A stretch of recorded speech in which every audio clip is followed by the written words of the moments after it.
Доброе утро. Я хотел бы сейчас рассказать о молоке. Это общедоступный продукт, который содержит жиры. И точнее, я хотел бы рассказать о том, каким образом можно восстановить жировую оболочку на коже у человека. Когда вы ночью спите, когда спит ваш ребенок, например, у вас сохнет горло в связи с тем, что в квартире или дома воздух достаточно сухой. И утром просыпаясь, вы чувствуете, что вы хрипите, у вас может проявляться кашель и першит в горле. Поэтому, по моему мнению, необходимо выпить полстакана молока с утра, либо полоскать горло. Также можно дать это ребенку. Полстакана молока желательно подогреть 15 минут в микроволновке, для того, чтобы температура молока была чуть выше температуры тела, в связи с тем, что жиры при более высокой температуре лучше становятся более мягкими, более текучими и, соответственно, облегают горло. Таким образом можно, по моему мнению, делать профилактику респираторных заболеваний в течение, когда у ребенка кашель, периодически давать ему молоко, соответственно, молоко жиром будет покрывать горло и не будет давать высыхать коже, слизистой оболочки горла. Так, далее я хотел рассказать о том, каким образом, по моему мнению, можно бороться с перхотью.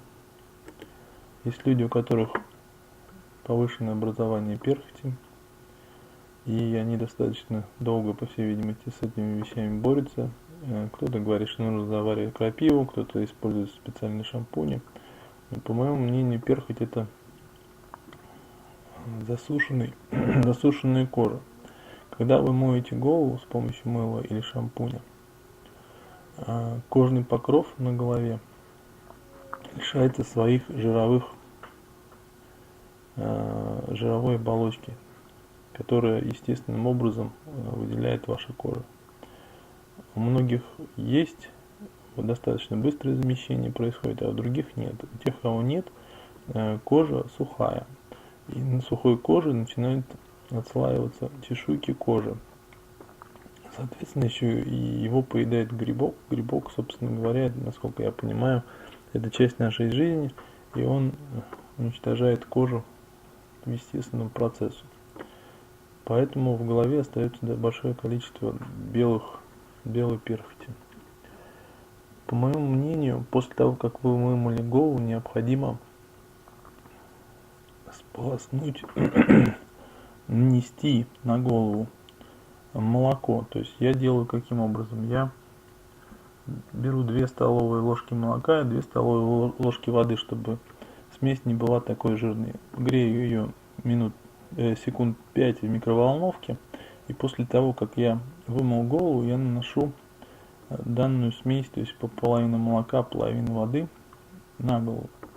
На 100% вас это не избавит, но я думаю, что это уменьшает образование перхоти.